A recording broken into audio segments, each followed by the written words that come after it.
Good evening, everyone, and thank you for joining us and welcome to tonight's panel discussion. My name is Andrew Allen, and I'm the Historical Programs Manager for the American Revolution Institute of the Society of the Cincinnati. The American Revolution Institute promotes knowledge and appreciation for the achievement of American independence by supporting advanced study, developing changing exhibitions and other historical programs and tours, advocating for historic preservation, and providing resources to classrooms nationwide that assist teachers, students, and scholars alike.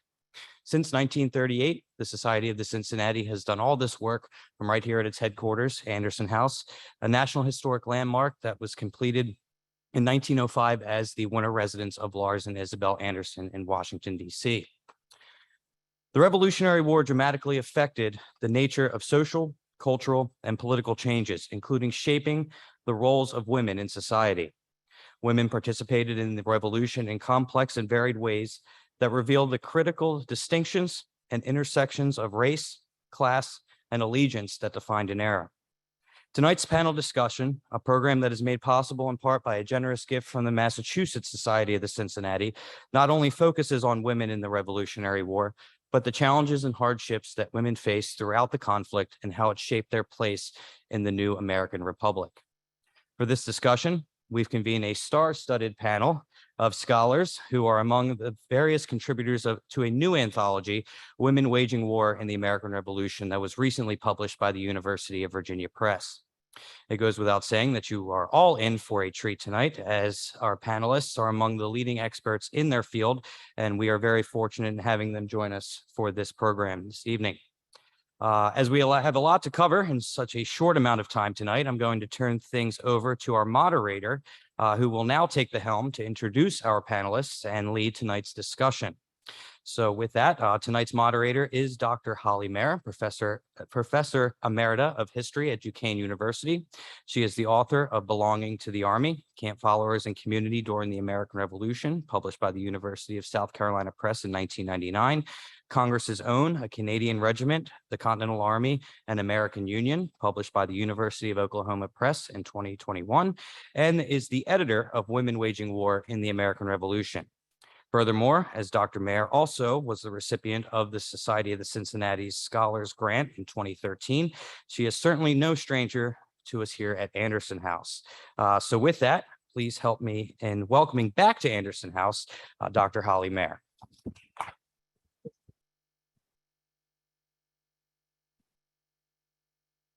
Thank you so much. It is great to be with you to chat about some of the challenges that women confronted during the War of the American Revolution. Thank you for attending, whether in person or to those of you out there in the web, probably in your PJs or with a glass of wine in hand. But we are delighted to have you with us. And thank you to the Society of the Cincinnati for inviting us to do this. As mentioned by Andrew Wheaton, this evening's topic and panel pull from Women Waging War in the American Revolution, which was just published by the University of Virginia Press, and which had its origins in a conference sponsored by the Sons of the Revolution in 2019.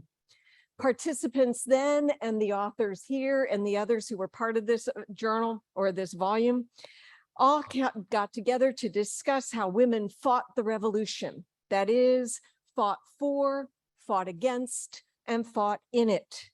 They explored women's involvement with military forces and their actions in defense of their persons and property, whether on the home front or the battlefront. In fact, we could ask, and all of us have to consider, is really, was there much of a differentiation between home front and battlefront if armies were marching through one's community? Indeed, they weren't. They were marching through Boston. They were occupying Boston. They were in New York City and occupying New York. They marched through Williamsburg to head to Yorktown. So war came to women and women went to war. So we are looking at that and contemplating what that meant in all of this. So we welcome continuing this discussion with you today as we review women's wartime agency during the American Revolution And that is indeed the important point here, is not just that women were active participants during the revolution and in particular in this war, but they were also agents in this war, exerting what powers they had, and in a few cases growing those powers when facing the choices, the challenges, and the costs of the revolution's war, which also then comprised many women's wars. So this is not a time to discuss all of the women and events that were presented in the book. That book is available to you. If you ever want to buy that, please do head to the UVA site, Amazon, or wherever you go for your books. But instead, we are focusing here on women who directly ignited the violence of the war. And I mean that seriously. It's not just men igniting it. It was women in mob actions, women in other violent engagements who ignited the war, on those who were targeted by war fighters, when indeed did civilians become targets of warfare, others who followed and assisted the forces, and finally those who used the war for independence to take steps for their own freedom. The point of that anthology and the aim here is to see the women, and I mean it, to see them, if possible, to name them, to picture them in all of these portraits and all of these other pictures that you have seen of the revolution, but to see them because their actions help define then and now the revolution's war. So to do this today, what I'm going to do is go through these 4 panelists of the 13 who contributed to the volume. And I'm just going to ask a few questions to get them started to talk about their particular essays. And then, of course, at the end of all of this, you get a chance to ask your questions. And we're going to try to keep them short. That's very hard to do with historians, but to make sure that you all get home at a decent hour tonight. All right, so we're going to start with Ben Carp. Ben Carp here is the author of many excellent books and articles. And in fact, his most recent work, The Great New York Fire of 1776, A Lost Story of the American Revolution, will be published by Yale University Press this coming January. In this volume, he was talking about the first incendiary. So let's pick up on that title in his book, which was The Lost Story, and apply it to the first incendiary. So how is it, Ben, that you discovered this unruly, unnamed woman who was tarred with the title of incendiary? Okay, well, I can't claim to have discovered her, right? There have been a couple of other scholars who have talked about her, but relatively recently, Linda Kerber, Dror Warman. And also her story has been out there for a very long time. Peter Force published the American Archives in the 1840s and 1850s, a bunch of documents from 1774 to 1776, and he reprinted a lot of British newspapers. And so her story, and he printed speeches in Parliament. And so her story is in there through Edmund Burke's speech in Parliament about her. He reads her story in a British newspaper, and he fits the story for his narrative to kind of say, like, what does this mean that there's a woman in New York City burning a city that the British Army has just occupied in September of 1776? And Burke is very distressed about this. What I did uncover, sort of, is I did uncover some corroboration for that story in a couple of different manuscript sources: the Henry Strachey papers at the Clements Library, and the minutes of the commission to investigate the fire that Guy Carleton commissioned in 1783. So she is mentioned, possibly the same story is mentioned in both of those sources as well. And see, that's really great and important to us as historians. We need corroboration. So many times we get a tale, but we only get one little line about a woman's actions somewhere, and you're going, well, how do we confirm that this actually did happen? What's the other side of this story? So it was really great to find this. But let's take it one step further here. Why is it so vital then for all of us here to recover not only the story, but that person? In other words, to see her. Right. I think for a couple of reasons. One is that once we concretize her as a person, she becomes more real. And then it's not just a story or a myth or a rumor about something that happened in the revolution, but the actions of somebody who was making choices the same way we do. So that's one reason. And the other is, right, historians of the revolution are endeavoring to recover the voices of people who were marginalized in one way or another during the revolutionary era, whether that's loyalists, common soldiers, Hessian soldiers, people of color especially, right, African Americans and Native Americans, but also women are often marginalized by a story that's either about the founding fathers with a capital F, or the male soldiers, right? And so if that is the sum total of our understanding of the revolution, we are missing out on the stories of all these other groups, but particularly women. And so to recover her voice and her actions, which I think she was a radical actor, was really important, right? To say, well, what did it mean to be a woman who was so much of an extremist that she was involved in this plan, perhaps, to burn New York City. And they did successfully burn about 20% of it. And it was the second largest city in the colonies at the time. Yeah, a woman burning down the house here in this case. Well, to pick up on this, another step on it, and you had mentioned Edmund Burke. Here was part of your corroboration for this unnamed woman. And he points out in this essay, she's never named.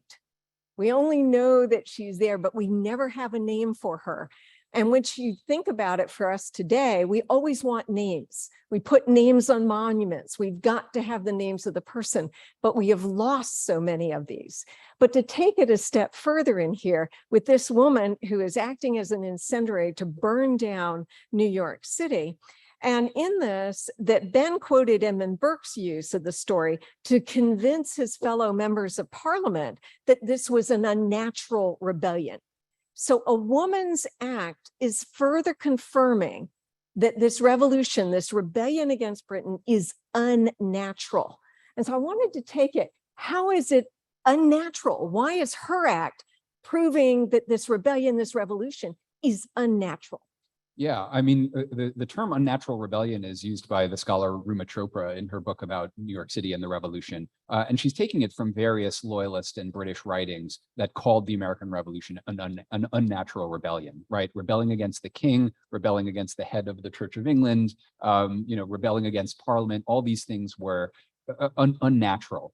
And then the other thing that it makes me think of actually is the words of a fairly conservative revolutionary, John Adams, right? In his response to Abigail Adams's famous Remember the Ladies letter, he's like, oh, these days apprentices, college students, Indians, African Americans are all like, becoming agitated by the revolution and are, and are rebelling in various unnatural ways. And now, and then he says, I'm paraphrasing, but like the most fearsome tribe of all, women are now, saying that they, might deserve more rights too. And I think, John Adams being, somewhat conservative, thought that that was unnatural, that was a revolution too far, maybe. And so, yeah, this idea of a woman taking up a torch and destroying a city, it was bad enough that men were doing it, but the fact that a woman was doing it too meant that, and this is what conservatives were warning, whether they were loyalists or conservative revolutionaries, right? Like once you revolt against your sovereign, you create anarchy and you end up like potentially destroying all the categories that we hold sacred, whether they are racial hierarchies, social hierarchies, and gender hierarchies, right? And so this idea that that women might be participating as incendiaries as well just showed like that, once you open the Pandora's box of revolution, you're going to get all sorts of horrible things happening that that these conservatives did not, were trying to contain, basically. So would you kind of sum this up in saying that women engaging in violent acts, they're not just protesting, they're not just supporting people going off to war, but they are actually physically themselves engaging in violent acts? Did they help make this revolution more revolutionary? Well, they have the potential to, right? So Okay. like some of the roles that we're used to seeing women in wartime, of taking care of things on the home front, being nurses, participating in Continental Army camps, people were okay with that at the time, as long as they were on the same side as these women, because, oh, it's women in their nurturing role. Oh, it's, women in a subordinate role. Oh, it's women performing women's usual labor. That didn't upset anybody's apple cart, right? But when women started to engage in radical politics, right, or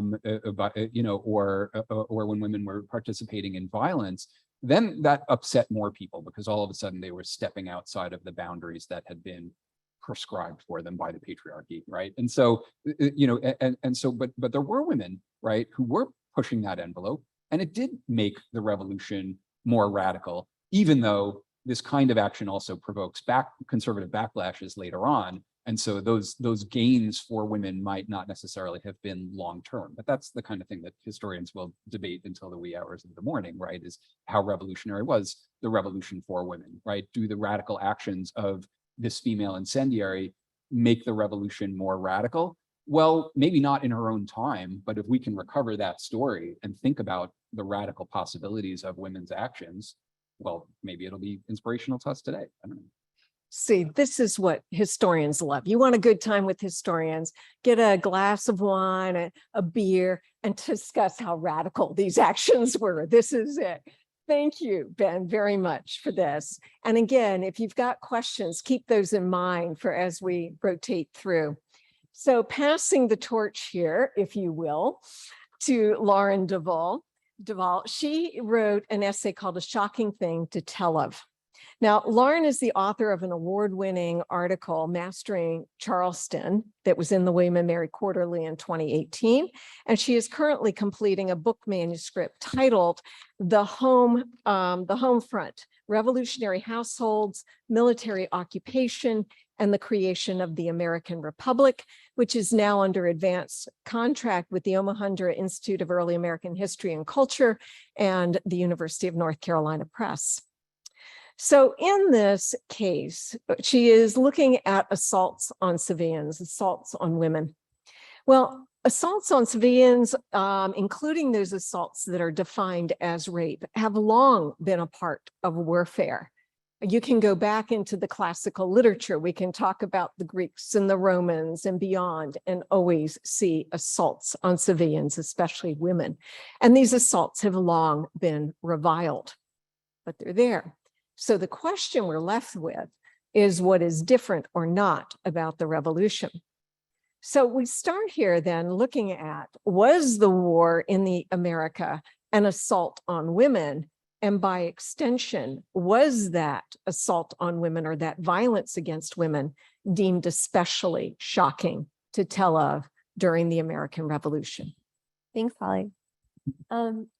Yeah, so I think, right, like I wouldn't necessarily say the war was an assault on women, right? But women were certainly assaulted on the home front, in these occupied cities, on rural farms, right? I think what is more important to think about perhaps is like how the revolution is waged in gendered ways, right? The ways in which women, female civilians encountering armies, right, are doing so with experiences and expectations of violence, right, that are informed by their race, their gender, their class, their state of freedom, right? And that is shaping not only their own experiences, right, but the way that soldiers view them and kind of see what types of violence they might deem as like acceptable violence, essentially, right? And so women navigating violence is very much informed by these gendered ideas about violence and masculinity and femininity and warfare.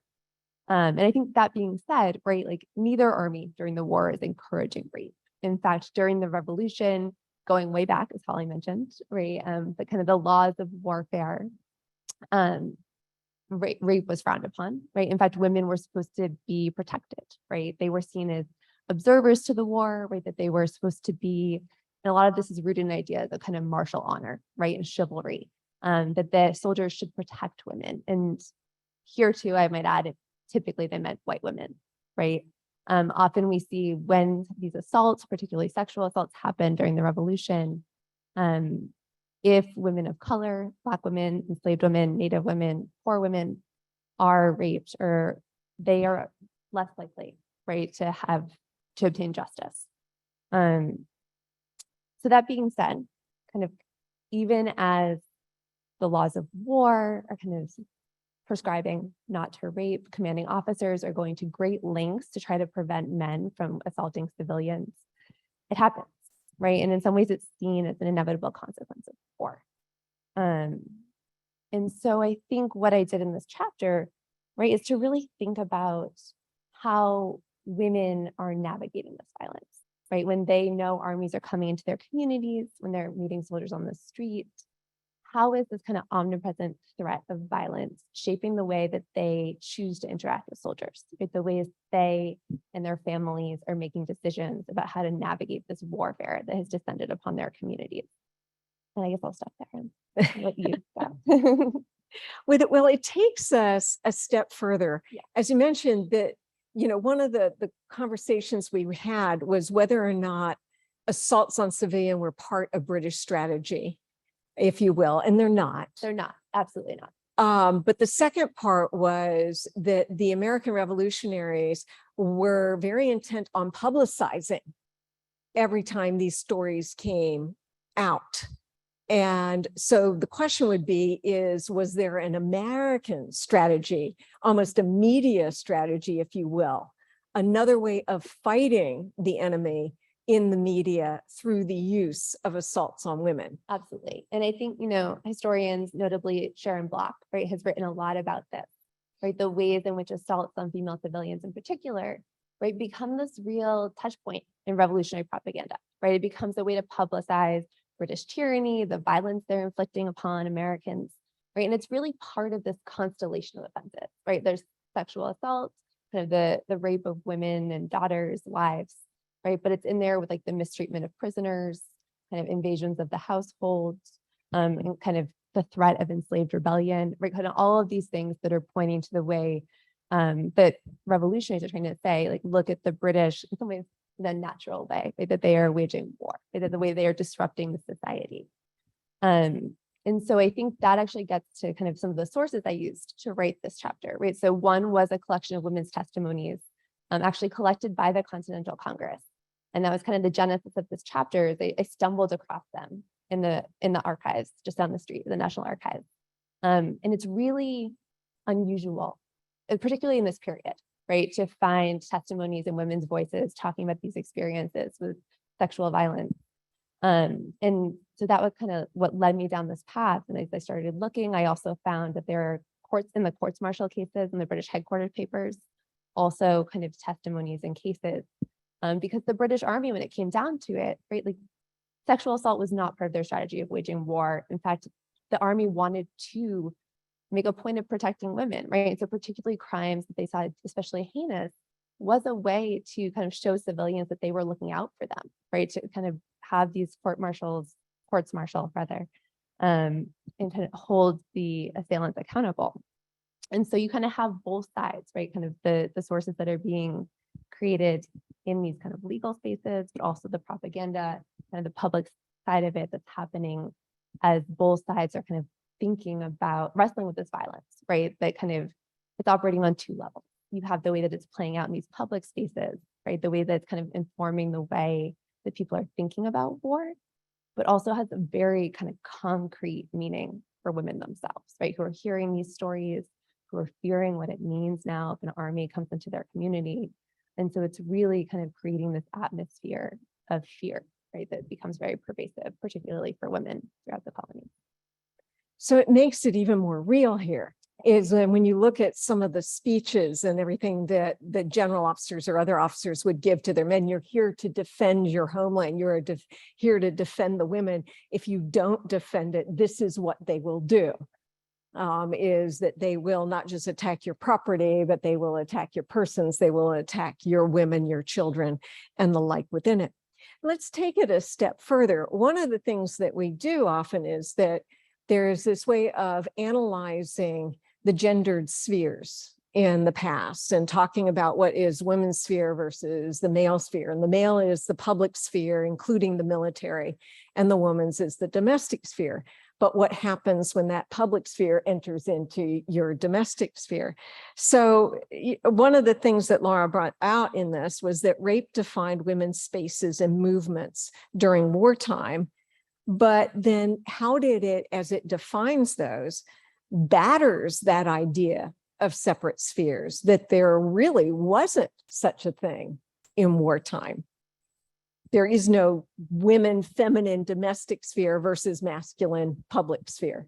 Right. And I think, to some extent, this idea of separate spheres, right, is maybe always exists more as an ideal, right, than what actually happens in practice. Right? There's a lot of examples of the spheres bleeding into each other. Right. But I think what's really notable about the revolution, right, is you have this moment where armies are moving into civilian communities, right? Particularly, a lot of my research looks at occupied cities, right? So you have thousands of men coming in, taking over public spaces, moving into civilian houses, requisitioning their supplies, tearing down homes for firewood, right? And so cannonballs are bursting through walls, right? And so there's kind of all of these ways in which in these spaces, there is no separation between the home front and the battlefront, right? And that war is making that very clear, right, to American civilians that like their homes are not safe, right? They're not as protected as they thought they were. And I think that has very real consequences, right? For how people actually experience war, right? You see things like women choosing to walk through the streets in pairs, right? They don't want to be alone when they encounter troops. And they write about this in their diaries and their letters, right? They're very, and even in the courts martial, right? And the other testimonies they give kind of talk about the strategies that they've used to try to protect themselves, right? They kind of, they barricade their doors, right? They make sure that they don't talk to soldiers alone, right? And so there's a lot of different strategies that are kind of actually changing the way that women are moving through space, right? The way that they are inhabiting their homes, the way that they walk down the street, and kind of the ways in which they're looking out for each other too, and also being very kind of watchful of their windows, right? If they notice their neighbors are getting into trouble, they can jump in to help. And so it really brings these neighborhood and community bonds to the forefront as these primarily female communities, right? Because during the war, a lot of the men actually have to leave before the army comes because they don't want to be imprisoned, they don't want to have to enlist. And so the ways in which women are kind of bonding together to protect themselves, protect their families, protect one another, that really kind of exposes this fallacy, right? That there is a hard division between the world of war and the world of the home. And so when we take it that step further, as they're making the choices, they choose in some cases to report this, to act on these that they may not have done if the assaults had been by a neighbor, if it was in your own community that you don't see it. So we see more of these accounts in wartime because they are assaults by strangers, by soldiers, and it legitimizes, if you will, the assault against themselves that they can then fight back. If not physically, they can fight through the courts to make these accounts. And in a few of these court-martial cases, they are successful. And there are a few counts where the soldiers charged with this, especially in the British court-martial cases, are indeed then actually convicted of the offense and sentenced. Yeah, some are sentenced to death. Sentenced to death for this action against others. But what's really neat with Lauren's essay too is a reminder that there had been so much of this in the rhetoric that assaults on women were assaults on men. And her point is, let's stop seeing these assaults on women as assaults on men. It was real to the women who were assaulted in this wartime situation, that this too was a part of this Revolutionary War and the actions that they have to take, either to prevent it or to fight back against it, is another part of this wartime. So we're going to take another step then, moving from then these assaults and these actions of war and armies coming into women's communities to women then entering into the military community. And in this case, as we go to Don Hagist's work, is let's look at the British camp, not just always at the American side. Yeah, we were equal opportunity. We were willing to hear from the other side during this conference. Well, as the managing editor of the online journal, Journal of the American Revolution, Don is usually ensuring multiple views of the varied participants in the Revolution's war. But as an author, yes, he usually prefers to deal with the British side. In fact, that's what he's doing in his most recent book, coming out this month, Roger Lamb's American Revolution, A British Soldier's Story. And in that, in all of his works, he brings British arms, service members, and followers front and center. And one of the things I like to remark about this with Don's work and others who deal with the loyalists and deal with the British and the Hessians and the others who had fought on this on the other side is so much in the rhetoric we'd seen before where you put them down, you put the enemy down. Okay, we're going to beat those guys. Or like talking about Trenton. Oh yeah, the Hessians were all drunk and so we could beat them. Well, David Hackett Fisher proved in his book on Washington's Crossing that it was quite the contrary. These are very professional soldiers. They're good fighters. They're disciplined. And the point that was made in that book and commentators on it that we should see with Don's work as well is, doesn't it make the victory all the sweeter if you're, if the person or the group that you're fighting is all that much better? Why should we put them down? No, confirm that they were good, strong professionals who knew their jobs, who fought well. And then you're left with the question, then how the heck did these rebels win if they were so good? And so Don is bringing that story of that good, strong professional force up front. And in this particular case is talking about a professional army that has women followers with it who are assisting that army. So what I wanted to start with here with Don is his title begins, Killed, Imprisoned, Struck by Lightning. Now we're always taught, try to go for a sexy title so that people will read the rest of it. And you go, well, that seems to qualify. So I wanted to ask, why start with those descriptions in this title? What's the message here? Well, it was indeed to get a really sharp title that would make people want to read the rest of the essay. But as you pointed out, the British Army was a professional army, and British soldiers joined the army for the most part as a career. So the majority of British soldiers who served in the American Revolution, they were volunteers who joined the army as a career. Some of them stayed in the army for 20, 30, 40 years, and the American Revolution was just one small part of those careers. In order to accommodate this professional army that would often get deployed overseas for long periods, it was necessary to allow married soldiers to bring their wives with them. So with the British Army in America were a large number of wives of soldiers, and these are the people that I'm focusing on. Lauren talked about the home front. Well, now we have this population of women, married women, whose home is the army. Their home is wherever the army is. And that means they're exposed to the same dangers that the army is exposed to. Now, if you study the army in detail, look at the military documents, everything from the orders to the memoirs, the primary sources, mentions of women are pervasive. They're talked about all the time in these documents. But if I find some officer writes in his diary, oh, a boat overset and 4 soldiers of the 43rd Regiment and 2 of their wives were drowned, I can go right to muster rolls and look up and find out exactly who those 4 men were. I can see their names. I can follow their careers from when they joined the army to that very day they drowned. But the only thing I know about their wives is this entry in this book. There's no comprehensive source of information about who the wives were. I may know that 80 men in that regiment were married, but I don't know which men were married. So we have this challenge of knowing that there were a large number of women with the army, but knowing very little specifically about who they were. So I try to collect this information, and for this essay, I wanted to show that because these women lived where the army lived, they faced the same hazards that the army faced.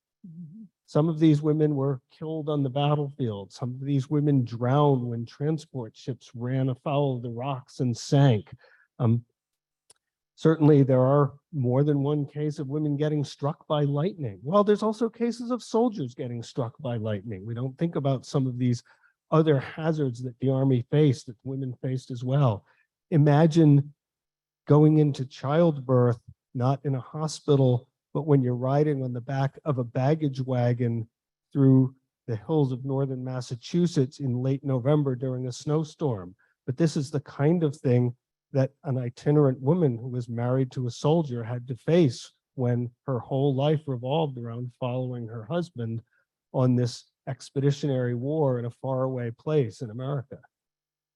So this is fantastic as we look at it. Now, granted, we are talking about followers with soldiers generally, and thus they are of another class of women. And people could rightfully point out that enslaved women would give birth and they'd be put out in the fields, very quickly after birth. Other working women would have these same experiences, not so much of the elite women, though I'd like to point out, as one of the other authors in this did, is that Catherine Green, a general's wife, had given birth in camp and certainly, was dealing with these issues as well, but she got much greater care. But there certainly are the records of women then pregnant, bearing children in camps, being in regimental hospitals, in a few cases dying of childbirth fever in these hospitals, but being part of this army. And it's part of that sight we don't tend to see or think about if you were envisioning an armed force, is where are the women and what are the threats that they are seeing in there. So I think that's part of the seeing here, is who are they, and to recognize how many thousands of women, and then add to them the children with them. We haven't even talked about those, and they are there as well. What are they seeing as this? So let's take it a step further then, as we're envisioning these early modern armies that include women and children, and by the way, all the animals and everything else that were part of these forces. How does inserting women into the infrastructure of the army alter our understanding of the lived experience of an armed force then? Well, that's a great question, and there's a variety of ways. I mean, it may have been a surprise just to some of the people listening now to know that these women were even part of the army. The women sustained themselves by doing work for the army. Often they worked as nurses in military hospitals. They did laundry for soldiers. They worked in a role called a sutler, which is somebody who purveys provisions for the army. And some other authors have written about these roles, and sometimes written about them during the entirety of the 18th century rather than focusing on the American Revolution. But where we lose some of this sometimes, this need to sustain yourself when you have an itinerant lifestyle, when you need to be productive, is that we find numerous accounts, particularly American propaganda accounts, about how much the British Army plundered, and plundered it did, all over. But if we look a little more deeply, we say it wasn't just the soldiers plundering. Sometimes it was the women plundering. Why would a woman plunder? Well, it's an opportunism thing. She needs to make a living. Here's some things she can scavenge. Here's some things she can steal to then go back to the garrison towns and resell and make some extra money. The British Army had an alcohol abuse problem. And another challenge that the British military faced, most of the American Indian tribes, Native American tribes, were allied with the British government, often working with the British Army, but there was a problem of them over-imbibing in alcohol as well. Well, again, we dig deeper, we find often it was the women selling the liquor to the soldiers. It was the women selling the liquor to the Native Americans. It was the wives of the soldiers just working to earn a living in the best way that they could with their itinerant lifestyle that was leading to some of these corruptive problems that the army had that then caused additional issues. How do you lose the hearts and minds of a society? Well, you have an army of soldiers that moves into a town, and then they have a problem with alcohol abuse. And when they have that, then they do things like assault women and they plunder homes. Where does the alcohol come from? Well, often it's the soldiers' wives selling it to the soldiers themselves. So it gives us a much deeper perspective that the problems weren't so arbitrary and on the surface. Sometimes they were organic to the way the army needed to work in order to be a professional career army operating overseas for long periods of time. So as you put it in there, they were resourceful opportunists, making this work in there, but they had to, as you said, that they're supporting themselves. They may be supporting their children. It's done on a soldier's salary, a soldier's rations. How do you make this all work? But the other side, to take it a step further, is that they are helping an army work. We're talking about early modern military forces. So they don't have the fleshed out, full-fledged commissary, quartermaster corps, all of these other supply or support units that the modern military does perform today. So who else is doing it for them? And it's these women. It is. As I mentioned, there were a number of jobs that the Army had available for the women to work. One of the particular ones was women could work as nurses in Army hospitals.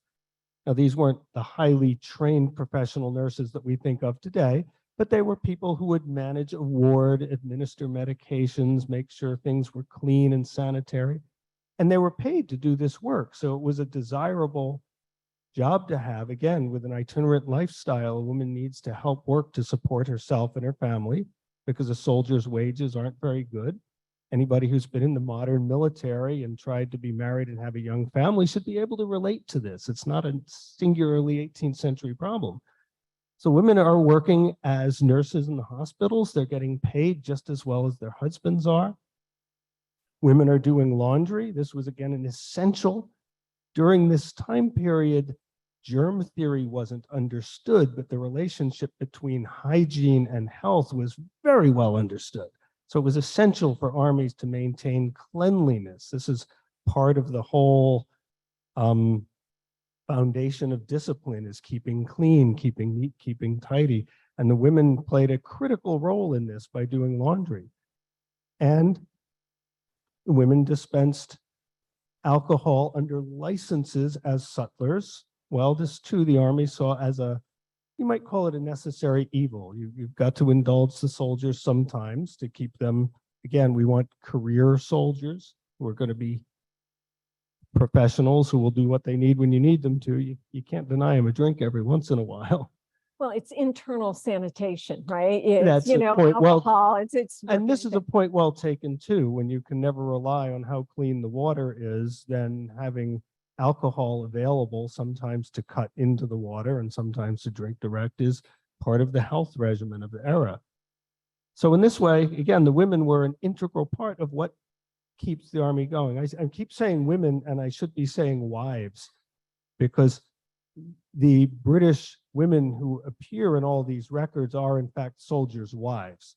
This is why they can get these jobs as nurses, as sutlers, as washerwomen, sometimes supplementing the labor of making clothing or doing things like getting fuel, gathering hay, other kinds of things the Army needs to support it. Yeah, Don and I are both, followers does not equate to prostitution. It's, there are legitimate connections in here that they're making. But one other thing that Don was reminding us is there's this tendency to believe, well, these are all these foreign regiments that are coming in, British regiments coming in, and these are British women, but they're not. They're American women in with them here. We've got some of everything in this Army. Yeah, many British soldiers came from Great Britain, brought their wives with them. But we have to remember that America was made up of British colonies. There were a large number of British soldiers in America before any war broke out over here. And anytime soldiers stay in the same place for any extended period of time, and by extended, I mean a few months or more, soldiers marry people from the local population. So we find many of the wives of British soldiers were in fact American women who married into the British Army. Bear in mind that there were soldiers in the British Army who were born in America as well as soldiers in the British Army who were born in Germany and other places. But so among the women, we have American-born women, we have British-born women. Some of them follow their husbands back home to Great Britain after the war. Some British soldiers who marry American women desert from the British Army in order to stay near their wives' home when there's an opportunity. So it's a very diverse group of people. And again, we can't singularly paint them with a broad brush. And their influence on the Army as the individual soldiers and women themselves. We can't cast any broad assumption and say, well, all the women did this or all the husbands did that. There are so many highly individualized stories. And this is what I collect in my research and try to bring just a sampling of them about in this essay to show not how things were the same across the board, but how different things could be for a different individual under different circumstances. Thank you. Well, we're picking up on this then, that there were American women then by their marriages joining the British Army. So with this, we can move into another set of women who also then envisioned their loyalties or not in this movement of armies. And this brings us to Carin Bloom's account on a Black loyalist's liberty in this account. So Carin Bloom has rich and diverse experiences with public history and audiences, including at Middleton Place Foundation and now the Historic Charleston Foundation. And these accounts of dealing with public audiences in these public places, these heritage sites, if you will, inform her analysis of a Black woman seeking her own independence.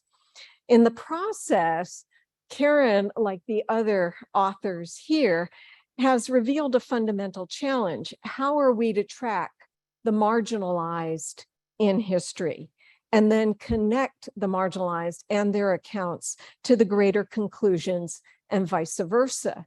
What we do and what we're seeing here is in history, deduction moves from general premises or proofs to a conclusion about a specific instance. So if we were talking about enslaved people and how they respond to the revolution, we come up with some general premises and then we test them against individual accounts. Or the other part is induction, where we get these specific instances like we have with Lucy Banbury here, and we can use these together and connect them together to build to a general conclusion.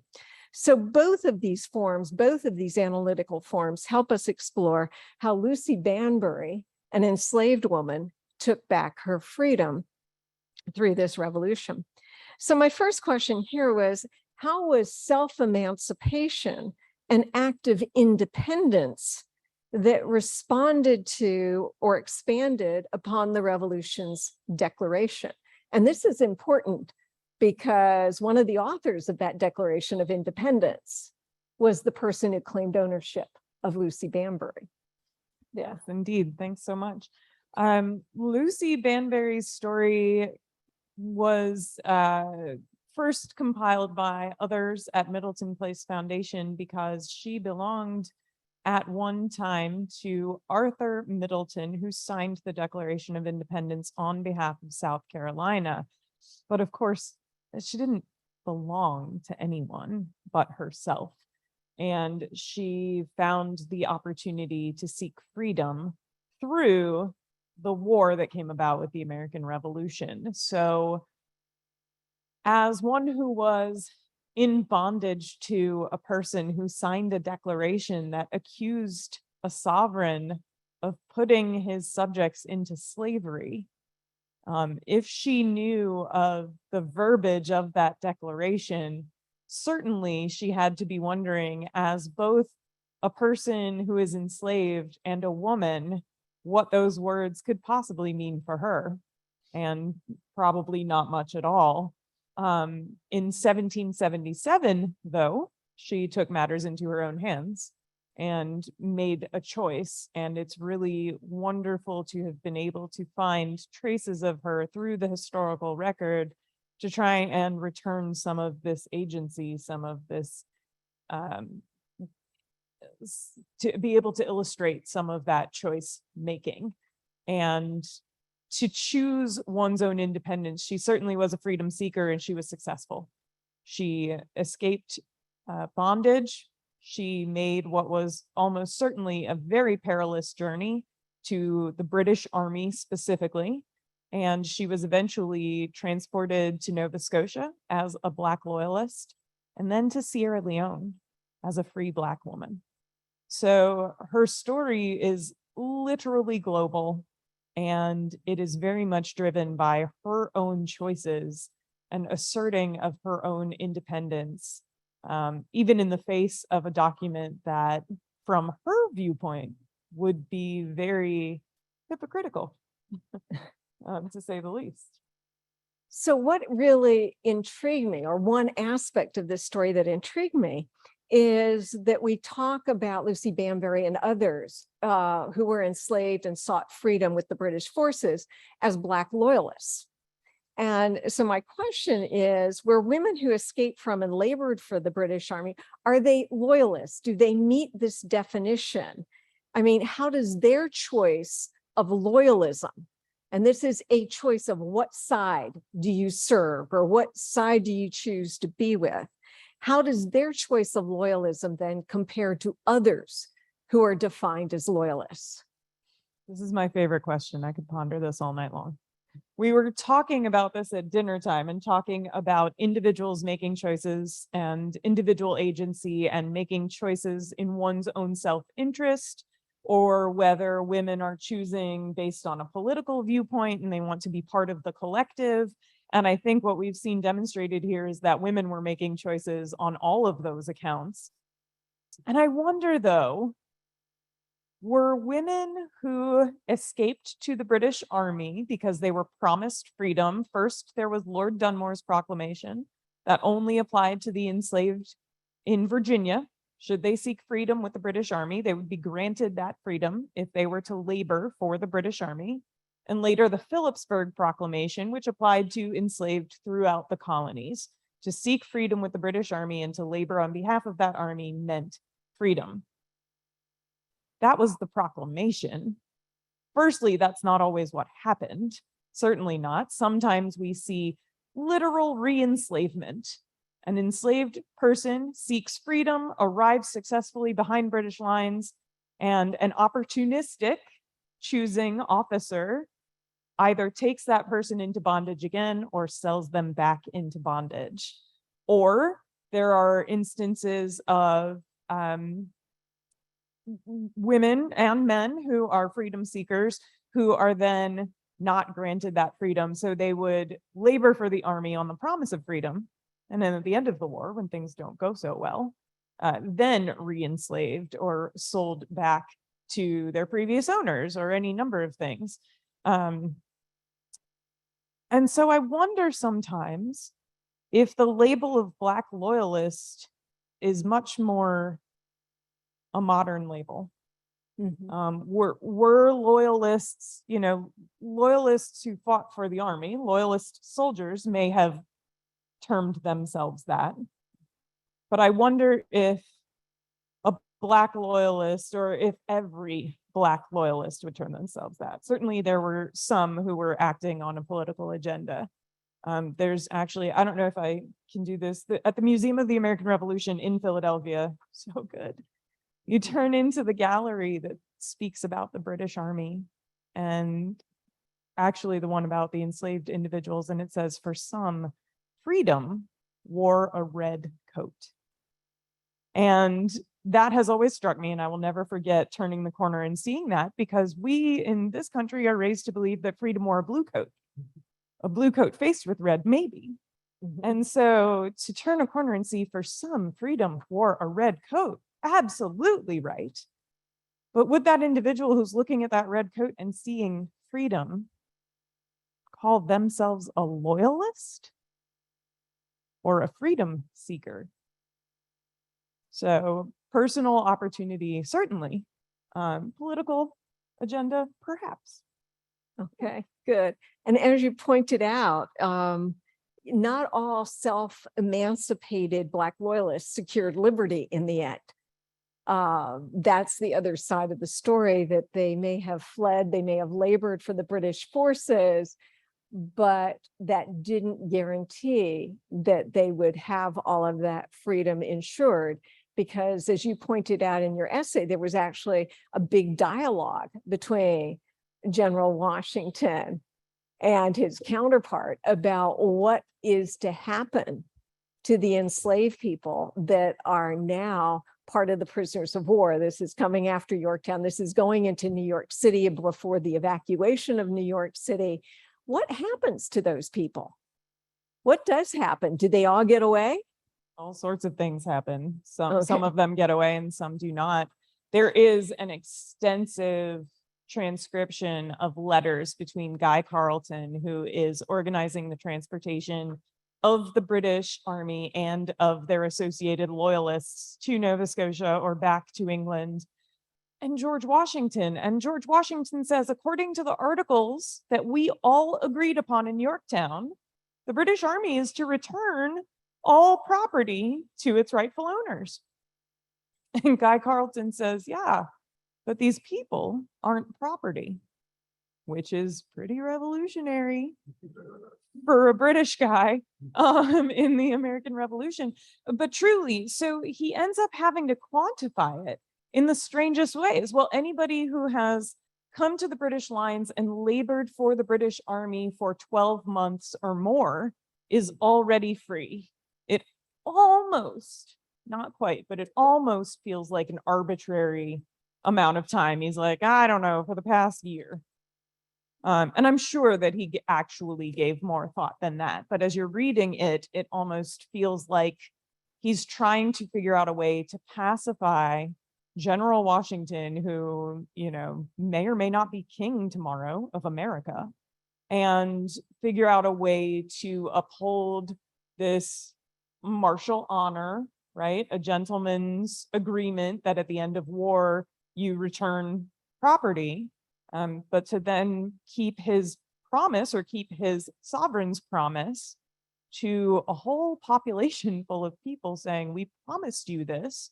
And it doesn't always end up that way, but it's my job to do my best to see that we get as many of you free as possible. And the communication networks in the enslaved community and in the freedom seeker community are extensive. There is little doubt in my mind that Lucy Banbury on a plantation in South Carolina had heard about Lord Dunmore's proclamation in Virginia.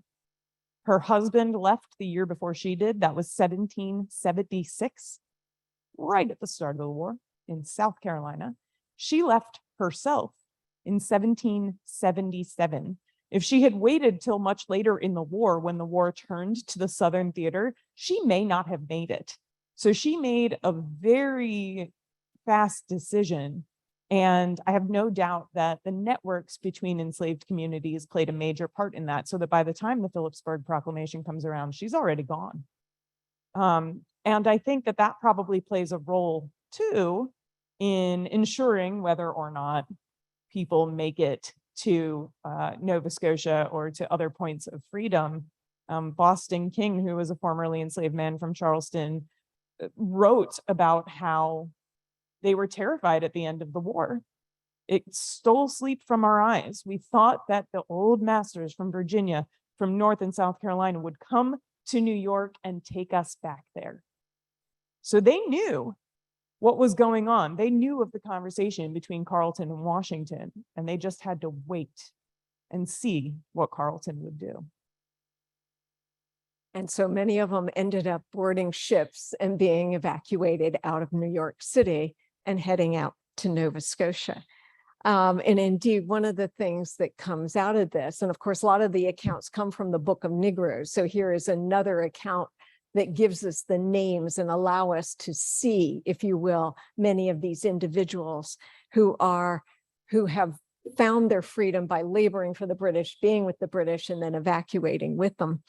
But one of the things that you point out with all of this, because of this conversation, is that part of the revolution fractured the categorization of persons as property.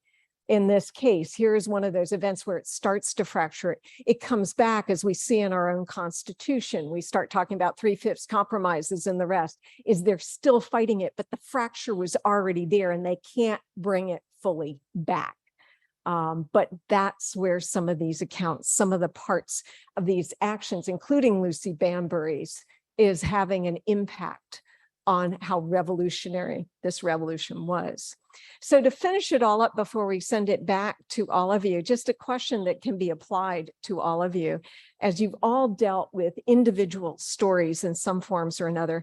How do these individual stories, if you can real quick, have they personalized the war to you?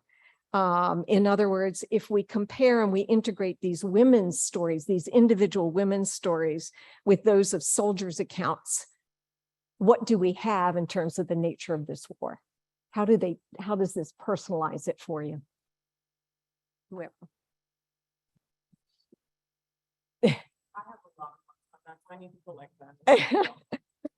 Yeah, there's so much we can say about it, and I think it's going to depend somewhat on what we ourselves look for when we do these studies. I mean, I get excited about learning about any individual personal stories, but I think you know, if you think about yourself and think about everything you did today, and then think about everything you did this month and everything you did this year, and then I read about this person in history and I get one line about some little thing that happened. I say, that person lived an entire life. They may have been 35 or 40 years old.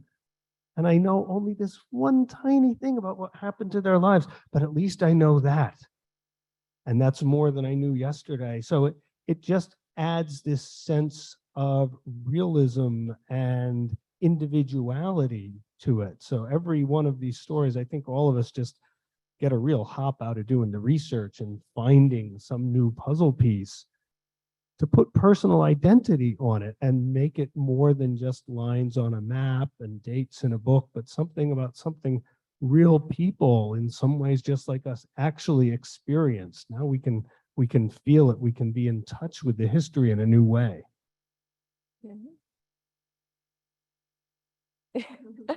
I mean, one thing we didn't talk about in our earlier discussion is that this woman who burned New York City, what the newspapers describe is that she was not spared because of her sex, and the British soldiers punished her the way they punished a few, we don't know how many, other of these incendiaries that they came across on the night of the fire on September 21st, 1776. They threw her into a burning building where she was killed. So I learned about the last day of this poor woman's life. And I'm not the kind of historian who likes to make like huge sweeping claims, but this was only a couple of months after the Declaration of Independence. She may have been the first woman in the United States killed by the British Army, right? Like, and so like that to me, right? Like, I don't know. I don't know if it makes it more personal, but it does make it like singular in a way that makes me that much more eager to know like what she was thinking, why she was doing it, and what we ought to think about her. And as I think you pointed out too, this was shortly before Nathan Hale was hanged for, you know, support. We know Nathan Hale hanged for supporting his side. This woman does a torch to do making a choice, and we don't know her name. And then she's killed by fire. Nathan Hale was hanged. She gets burned. Boy, women, witches, you know, burning, something on this line. What's going on here? Yeah, please. Yeah, I think, you know, as we've been talking about, it really puts a kind of personal face on a lot of kind of what this experience of war was like, right? What it meant for individuals, what it meant for families, what it meant for women, right? And I think particularly thinking about assault, right? Then as now, right? It's a crime that is notoriously underreported, right? And I think so much of what we have about women's experiences with violence during the war, right? It either gets kind of swept up in statistics, right? Like, or innumerable assaults happened, right? Or it just becomes kind of like one of many other types of violence, right? And I think that kind of being able to put a personal story on this, right? To like look at this woman and her life, and maybe this is all we know about her, right? It's kind of this one day when she went and testified in a court martial, right? And she was brave enough to go share her story, to seek justice, right? And to kind of really drive home not only her experience and what war meant, the war and revolution meant for her, but to really think more broadly, right? Like if that's one woman's story, like how many other stories don't we have, right? That kind of really drives home what it meant for civilians to live, right? To survive a world of war. And I think that, you know, so much of what we talk about the American Revolution, right? There's that very famous John Adams quote, right? From this, you know, the what is it? It kind of divides between the war and the revolution, right? Like the revolution is affected before the war began, right? Excuse me. Right. And so I think like kind of really thinking about not leaning into these kind of like sanitized, bloodless narratives of revolution, right? But really thinking about the violence of it and what it did to individuals and communities is really important to kind of recognize how people navigated this upheaval. Certainly, I agree. Realizing what has been lost is major. I think for me, it's about realizing how choices affect not just moment to moment our daily lives, but our futures. So much of what we are finally bringing to the forefront of these underrepresented narratives, right? These marginalized peoples, especially when it comes to the enslaved, is the condition of enslavement. And Lucy experienced that. And she still chose through all of the horrible things that could have happened to her along the way, taking the chance to take her life into her hands was still the better choice for her. and she gambled and she was successful and she lived a really long life after that as a free woman, as a landowner, as a farmer, as a woman of choices. And we're really lucky to have 4 documents that have her name in them, just 4. It's more than some of these guys have. Yeah. So, but she, you know, to be able to look and say, it is truly our choices that determine our future, and we can only make choices within the circumstances we have. Well, look at what great success can come from that. Thank you. All right. So with that, I've asked enough questions, more than enough. How about questions from you? Anybody for any of our panelists or all? Oh, come on, you haven't gone to sleep. Yes, please.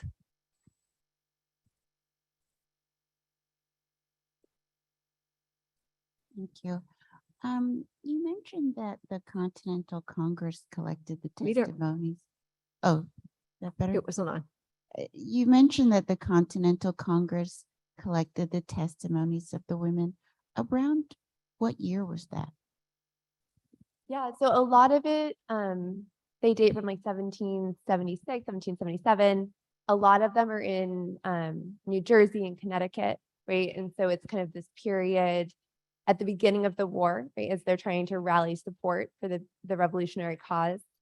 And also a period in which we know there was a lot of violence, right? In kind of the region outside New York. You have foraging forces, right? A lot of invasions of homes and farms.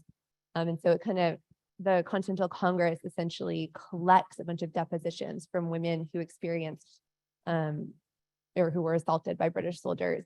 And then they actually publicize them. They print them in the newspapers and send them out alongside other these other kind of like British offenses that I mentioned, right? Like kind of accounts of the mistreatment of prisoners, invasions of households, fears, or like supposed enslaved rebellions that are happening, right? To kind of try to rally people to the revolutionary cause. Like this is what is at stake. This is what we're fighting for. Other questions? Women waging war. Or if we haven't quite answered, do you have another question that you still are wondering about?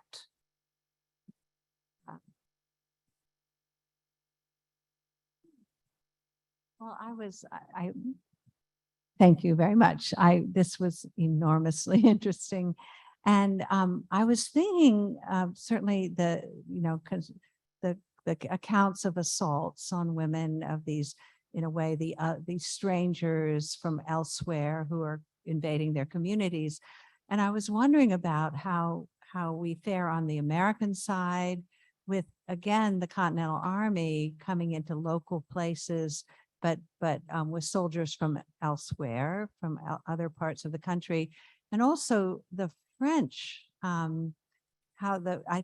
We have a number of journals and diaries of French officers who came to America who really do carouse. And one complains very much about the defiant modesty of the American women. And I don't know how successful he was, but certainly they were, there was sort of a culture clash, I think, there. And so I don't know if your research has taken you into that, to the other side and those issues. Yeah, it's a great question. So my research is really focused on cities where the British Army is. But I think you're right. Some of this has to do with kind of the nature of war, right? And civilians interacting with armed forces. Cole Jones, he's a historian at Purdue. He's written an article kind of about interactions with civilians and French soldiers in Newport. I think almost certainly it happened, right? There was certainly violence. I think it's not as well kind of speaking kind of generally, right? Because this isn't my own kind of research, but I think it's one of these things, right, where there's not a lot of sources documenting it, perhaps particularly we do have accounts from like Native communities, right, among the Haudenosaunee during Sullivan's campaign, right? There are sources that suggest that kind of the Continental soldiers raped Native women during that campaign, right? But a lot of that kind of gets buried, right? Because it's an uneasy fit with the narrative of the war, is this kind of fight for liberty, right? For freedom, and kind of like that violence of war, right? Kind of it's easy for people in the revolutionary period, right? They're doing it during the war to try to pin that solely on the British. This is what the British did, right? This is what we were fighting against. And so it kind of, even as it's happening, it's getting kind of reformulated, right? And really tied into these new national narratives saying, oh no, like we didn't do that, right? As the Continental Army, that was something the British did.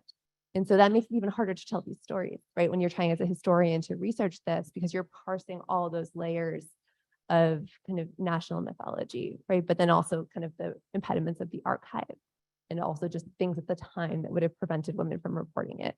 And so you're really having to reckon with a lot of the silences, right? And kind of say like, well, what do we know? Kind of the snatches we can get and extrapolate from there. And we can definitely talk more after. I think there's a couple other books I can point Oh, towards. that's very interesting. And I was thinking that as I'm really interested in that those courts martial, you know, the records that you had, and where it may be on the American side, it wasn't as formal, that the opportunity to complain and to charge wasn't there, perhaps. Yeah, and that's something I actually don't know. Holly, I don't know if you have encountered that in your research. It's tough. You don't see much in the courts martial accounts on the American side for it. I think part of it is local. It would be, these are the known entities. Is this what you really want to account for this way? The other part is to also remember, at least Washington was putting that directive out, that if it is a crime with civilians and there is a civilian court accessible, that some of these things should be done through the civilian courts rather than the military courts martial. So that brings back another thing, is do we need to do more of the research in the civilian court records to find out where the Americans were doing it? And then for the French, there are allies, and you don't want to be negative about our allies when you need them. But I think that might be another place of where we could possibly find it on the American side. It's not in the courts martial, but it may be in the civilian courts. So, yeah. Just to add one more detail about the courts martial, I work a lot with the British headquarters papers that include court martial records. There are American ones, but the German armies, the Hessian allies, well, those armies held their own courts martial. The French army held their own courts martial. Those records all went to German and French archives. There's not many American scholars who look into those things. You know, it requires not only being an American Revolutionary scholar, but also having expertise in the language and the military terminology of the time period. So there are certainly archival collections, perhaps vast archival collections in French and German archives that are underutilized and would reveal a lot more about these things if people just have the time and inclination to work with them. Okay. Oh, I have a question, please. Hi, thank you. This was so fascinating. Thank you so much. I have another question kind of about the filling in the gaps, like how do we fill in the gaps between these archival traces? And I was wondering, when you're kind of working with everyday experiences and trying to reconstruct these groups of women's everyday experiences, how do you see the kind of relationship between the individual and the general experience? Like how much can you merge? If you've got a name of one woman and you know that one woman was, for example, doing laundry, but then you have a lot more detail about the laundry when it's other unnamed women, how much can you kind of put those sources together? And I guess in the sort of methodology and writing of it, how much space is there to create the individual experience out of the general experience, or vice versa? You have just summarized our great challenge. The main thing we try to do any generalization is get as much data as we possibly can. And yet the historian's burden is we often have highly fragmented data. We have an individual story. We'd like to corroborate it. We can find nothing else. Does that mean it's not true, or just it was something only one person bothered to write down? So it's difficult, and I don't think we can say there is a singular method for doing this. We research topics, we find information. I often tell people, somebody will say, how long did it take you to research that book? And I say, I don't know, it just sort of coalesced. Eventually you realize you seem to have found enough information to be able to say something useful. And there's no precise measure on just how much that is. We sort of feel it. And sometimes we feel it because we look and say, I have more than that other person who wrote that other paper, and he didn't have enough, and I do. So it's different for every person, I think. I would also encourage you to consider your own intention and consider your audience. So as a public historian, I am much more inclined to take a few singular instances and then to look at, for example, there are military records, there are general orders about laundry. Washington was dictating the cost of things and for seamstressing. And the women who followed the army were generally on half rations, right? Instead of a full soldier's ration.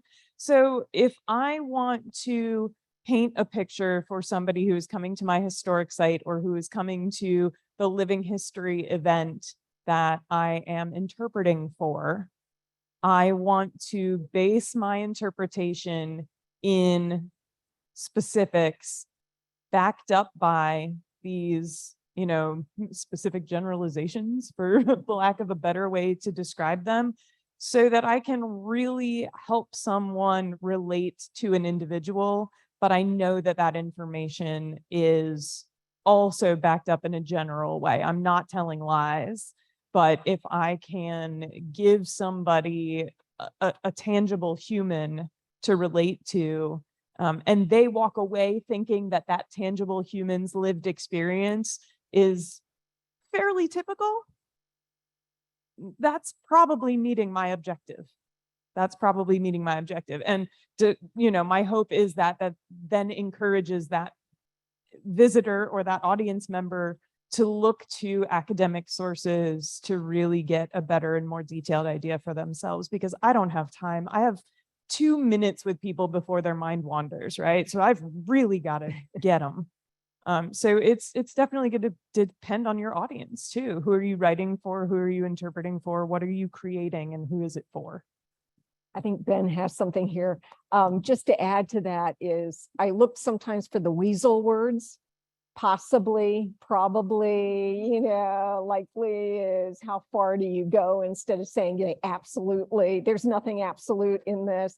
So you kind of look for that. The only other thing I would say is be very careful of thinking that they would act just like we do today, or think that we do. You cannot add today's perspectives necessarily to fill in the gaps.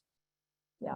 I mean, that was sort of what I was going to say, is of course historians want to know norms, right? What was normal for an 18th century person in the way they thought. In some ways, they're just like us. They had hopes and dreams and fears and got angry and fell in love, right? But on the other hand, their whole mental world is constructed in a completely different way because it's the 18th century and they're technologically different from us and a whole host of other things.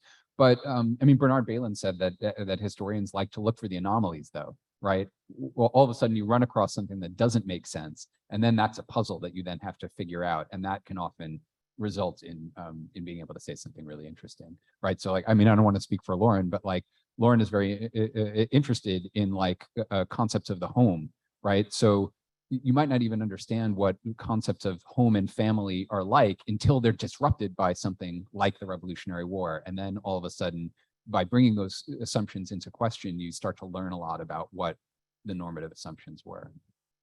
Okay, thank you. Nice and fun. I'm anticipating.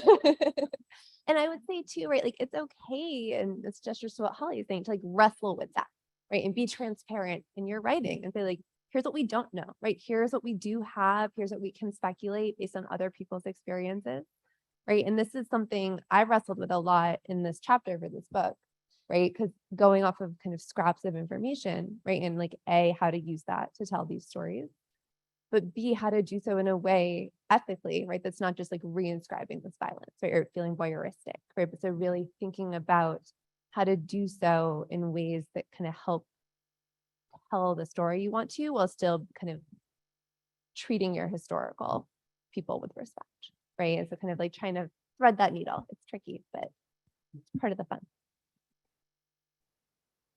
Okay. Andrew, anything on your side? We do have some questions from Zoom. There are a lot, so I'm sorry to everyone on Zoom, but I had to only choose a few because we would be here all night. But our first question is for Don. You discussed the existence and roles of wives and families in the British Army. Was there a similar environment for the Navy? Could wives and families of sailors join their husbands on vessels? Well, I have to say that I study the Army, and I study the Army pretty exclusively. So I honestly don't have a clear answer to that question. My belief would be yes, but I have not done any research on the Navy at all, so I couldn't answer the question. I apologize for that. Great field of research, and I can tell you how to approach it if you're interested. I can just add that there were stories about women should not be on board ships if they bring bad luck, but that women were brought on board ships when they are coming into port and they're visiting, and there have been cartoons that and images of women in the holds visiting men on ships. But most of the time, your Navy wives would stay in port.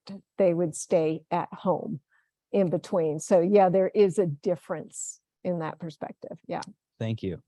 And it seems that we have a high school teacher who must be watching live right now, because she had a question from a student about biracial women in the war, whether it was Black and white or Native American and white. In your research, have any of you come across any struggles with multi-race women during the American Revolution? I mean, I know there's a new book on mixed race people by, I think, A.B. Wilkerson. That's like a brand new book that's definitely worth checking out. As far as my work on the fire of New York City, I don't have anything on multiracial women, but there was a multiracial man who supposedly also helped to burn New York and was thrown into the fire. And we have a kind of secondhand story about that also comes from the archives. And I'm very fascinated because he was from Southern Connecticut, which could mean that he was of either African and white descent, or it could mean that he was of part like Native American descent, perhaps Pequot. And so that's something that I talk about in the book, but not in this book. Perfect. Thank you. Don, back to you. Oh, I'm sorry, Carin.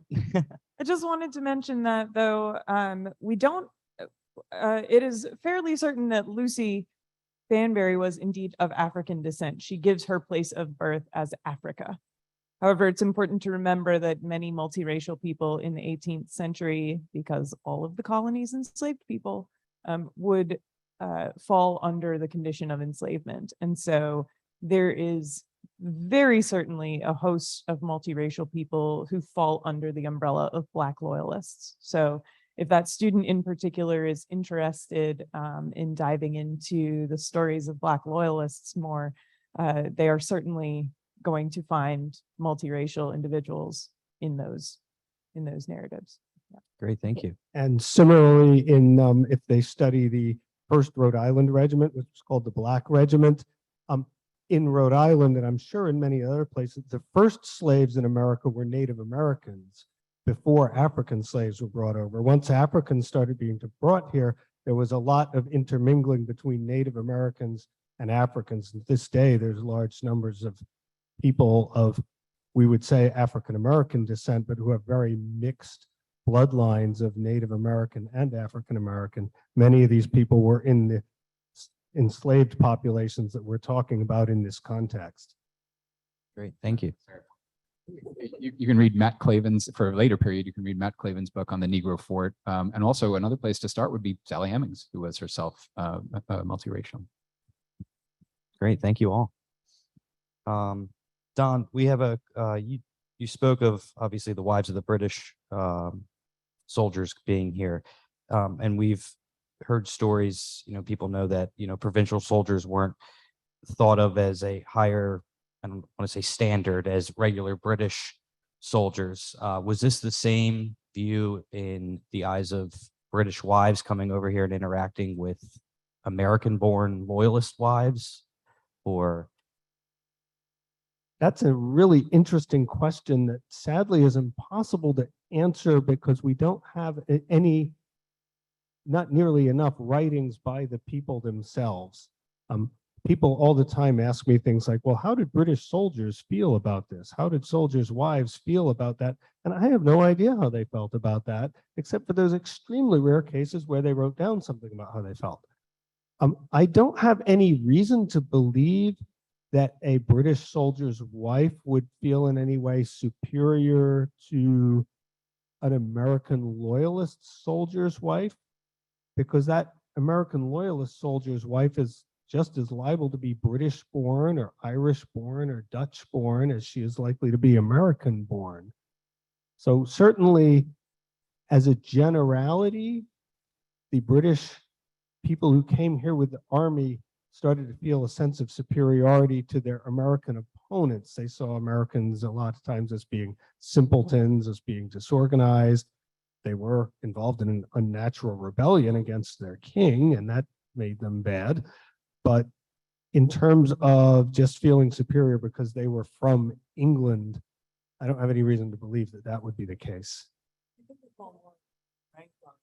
That's what I was going to say. Is there's actually a lot of socialization between civilians and military families in areas where the army is, but it happens along rank lines, right? So you see officers and officers' wives socializing with elite Americans, right? And it kind of happens again, enlisted men with laboring people, right? And so that's kind of more, I think, the divisions you see happening than necessarily nationality. okay, great. And then one more question, because I think that's all we have time for. The Hessians and Native Americans, did they bring their wives as well, or and what was if so, what were the interactions with either British or American, with say with the Native allies on the American side or the British side? They were there. Yeah, is you had Native Americans who would bring their entire families or their communities with them into the camps. They did this to the American forces. They certainly did it with the British forces. You see a lot of this after the Clinton-Sullivan campaign up in the whole Mohawk area when they moved up north and became refugees, encamped around British garrisons to be cared for, or at least to get some supplies from the British troops that they helped. This includes some of the Native American allies who went to the Americans, is they seldom came singly as one warrior. Often you would have multiple warriors and they could come with their entire families with the expectations that the families would be cared for at the same time. So there's more of a community orientation for many of them. Yeah. And to the point about the Hessians, I call them Germans because they weren't all from Hessian states, but all those Hessian or German troops, wives came with those soldiers too. Not in the same numbers, and there's some technical reasons for that, but there were still a couple thousand or so wives of German soldiers, and a fairly large number of German soldiers married American-born women of German heritage, particularly when the British Army was in the Philadelphia area where there were large German populations. A lot of Hessian soldiers intermarried with local people and then deserted to stay and settle here in America. And also, whoever asked the question, there's actually a diary of the wife of a Hessian officer that's been published. It's Frederica von Riesdahl. It's very easy to access, so definitely a place to look if you're interested in that. And then also in the volume, if you want to know about Native American women as decision makers, right? There's we have Yes. there's Barbara Mann's Alice essay. Mann. Yeah, Barbara Mann's essay is it would be vital to read to answer that question. Great. Okay. Well, Then thank you all very much. One more round of applause for our panel tonight. Thank you all for being here and speaking for us. We appreciate it. And thank you all for attending. Thank you all at home for attending and for your continued support of our mission. So we thank you very much and safe travels home, and we'll see you next time. Thank you very much.